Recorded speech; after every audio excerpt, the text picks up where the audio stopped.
baik pemirsa, mungkin masih ada yang belum tahu juga bahwa salah satu istri Firaun ini, Asia ini adalah salah seorang perempuan yang luar biasa.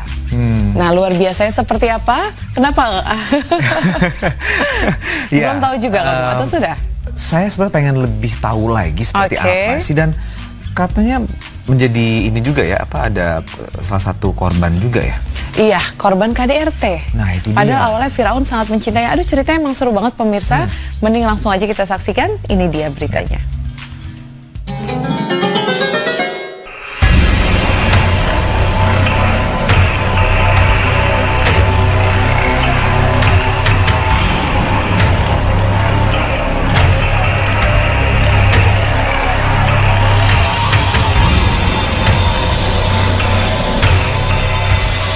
Benarkah istri Fir'aun disebut sebagai wanita mulia dalam Al-Quran?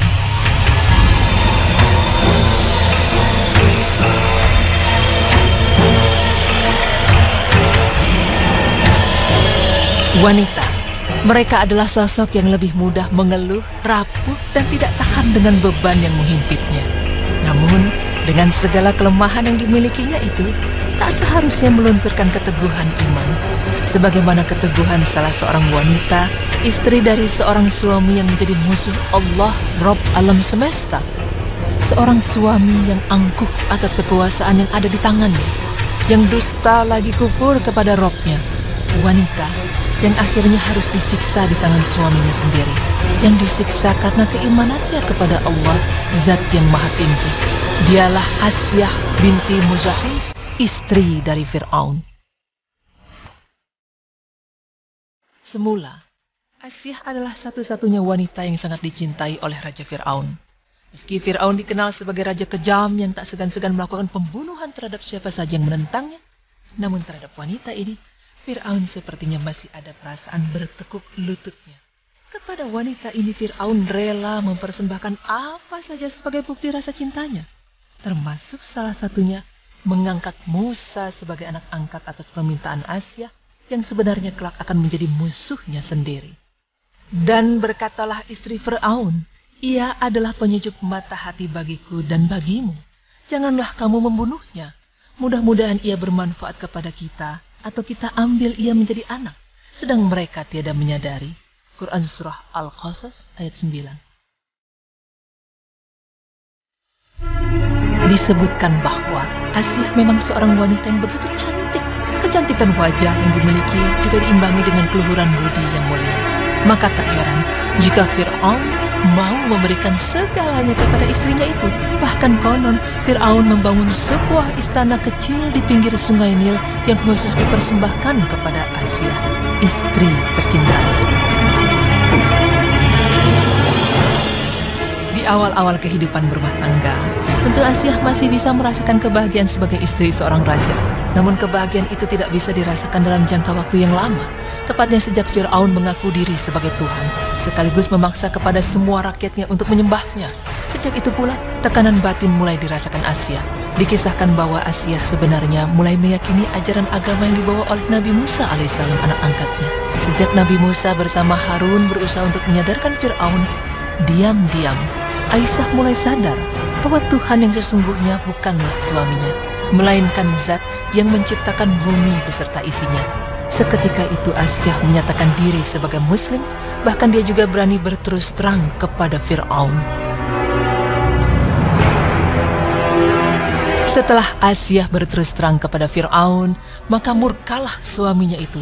Kemudian keluarlah sang suami yang zalim ini kepada kaumnya dan berkata pada mereka, "Apa yang kalian ketahui tentang Asyah binti Muzahim?" Mereka menyanjungnya. Lalu Fir'aun berkata lagi kepada mereka, "Sesungguhnya dia menyembah Tuhan selainku." Berkatalah mereka kepadanya, "Bunuhlah dia." Maka dimulai siksaan itu. Fir'aun pun memerintahkan para algojonya untuk memasang tonggak. Tubuh Asyah ditelentangkan di atas tanah di bawah terik sinar matahari. Kedua tangannya diikat kuat ke tiang-tiang yang dipatok ke tanah, agar ia tak dapat bergerak-gerak. Wajahnya yang tanpa penutup apapun dihadapkan langsung ke arah sinar matahari. Asyah pastilah tidak akan tahan akan sengatan panas matahari, dan akhirnya ia akan mengubah keimanannya kepadaku. Demikian pikir Fir'aun.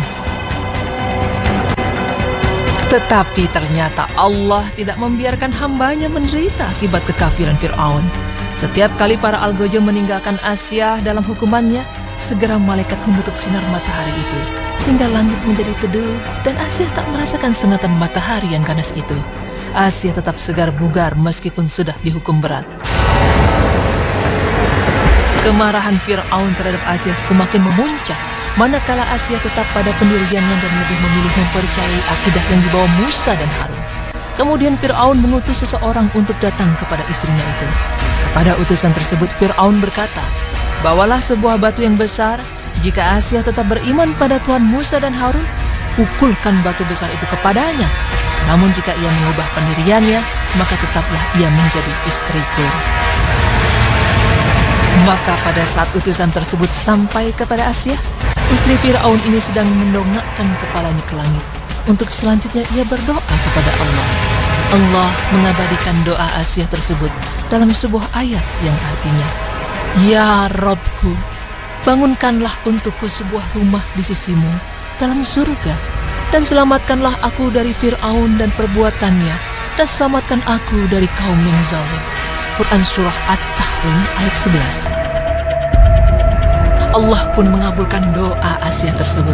Maka disingkaplah hijab dan ia melihat rumahnya yang dibangun di dalam surga. Ketika melihat rumahnya di surga dibangun, maka berbahagialah wanita mulia ini. Semakin hari semakin kuat kerinduan hatinya untuk memasukinya. Ia tak peduli lagi dengan siksaan Fir'aun dan algojonya. Ia malah tersenyum gembira yang membuat Fir'aun bingung dan terheran-heran. Bagaimana mungkin orang yang disiksa akan tetapi malah tertawa riang? Sungguh terasa aneh semua itu bagi Fir'aun. Di saat yang sama, utusan Fir'aun itu mendekat dan menanyakan perihal keimanan yang dipegang teguh Asia. Wanita ini dengan tegarnya menjawab bahwa dia tetap dalam pendiriannya, mengakui bahwa ajaran yang dibawa Musa dan Harun adalah ajaran yang benar. Asia menyatakan dengan tegas bahwa tiada Tuhan selain Allah. Maka sesuai dengan perintah Fir'aun, utusan itu pun langsung mengangkat batu besar yang akan dipukulkan ke kepala Asia. Namun, sebelum batu tersebut mengenai kepalanya, terlebih dahulu Allah memerintahkan kepada malaikat pencabut nyawa untuk mencabut nyawa wanita mulia ini. Dengan demikian, Asia selamat dari siksaan pukulan batu yang akan dibenturkan oleh utusan Fir'aun. Baru setelah tubuh Asia ambruk tak bernyawa lagi, utusan itu langsung membenturkan batu besar ke kepala Asia hingga kepalanya berlumuran darah. Itulah akhir dari kehidupan Asia. Rasulullah Shallallahu Alaihi Wasallam bersabda, "Laki-laki yang sempurna banyak jumlahnya, dan tidak ada yang sempurna dari wanita kecuali Asia istri Fir'aun dan Maryam binti Imran. Keutamaan Asia dibandingkan wanita lainnya seperti keutamaan bubur sarit dibanding semua makanan." Hadis riwayat Bukhari 5418 dan Muslim 2431. Iya, Asia mendapat siksaan yang lebih layak jika ditimpakan kepada seorang laki-laki yang lebih kuat secara fisik, dan bukan ditimpakan atas diri wanita yang bertubuh lemah tak berdaya. Siksaan yang apabila ditimpakan atas wanita sekarang, mungkin akan lebih memilih menyerah daripada mengalami siksaan semacam itu. Namun, siksaan itu tidak menggeser keteguhan hati Asia walau sekejap. Sungguh siksaan itu tak sedikit pun mampu menggeser keimanan wanita mulia itu. Akan tetapi, siksaan-siksaan itu justru semakin menguatkan keimanannya.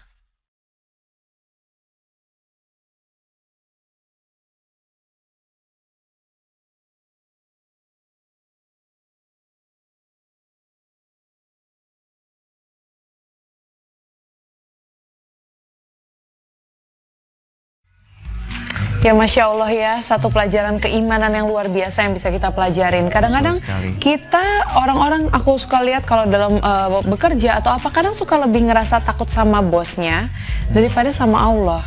Padahal di sini Asia udah menunjukkan sekali bahwa dia tidak takut bahkan sama suaminya yang zalim atau orang lain. Yang penting dia berpegang teguh atas keimanannya. Masya Allah sih. Ya, ini jadi contoh yang baik untuk kita ya. Terlebih lagi nih anak-anak muda sekarang dengan gempuran teknologi, gadget segala macam pengaruh-pengaruh negatif. Tapi kalau istiqomah gitu ya, dan kita bisa melawan itu semua pengaruh-pengaruh negatif, itu juga merupakan salah satu bentuk kecintaan kita kepada Allah ya. Iya, betul sekali. Nah baik pemirsa, kita berdua akan kembali lagi. Oleh karena itu jangan kemana-mana. kemana-mana, tetap di Berita Islami Masa Kini.